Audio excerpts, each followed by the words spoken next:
Ayan, magandang araw po mga kasilos ko. Tayo ay binigyan ng isang magandang araw ngayon.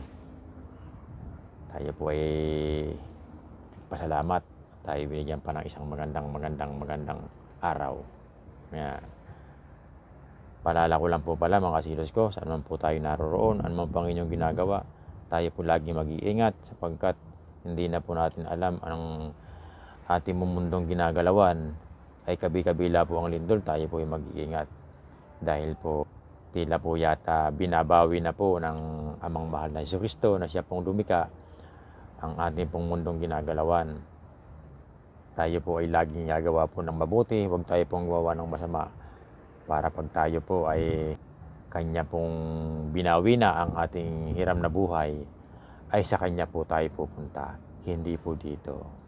Kasi tayo po ay gumawa ng kabutihan dito po sa lupang ating pong ginagalawan. Kasi napakasama po ng gumawa ng hindi magbuti, kasi imbis na doon ka sa kanya pumunta sa kanyang kaharian, ay sa baba ka pupunta. Yun lamang po at marami pong salamat. Pagpalayan po tayo ng mga ni Kristo na siya pong lumika at lagi po tayo mag-iingat. God bless you po. Maraming salamat po.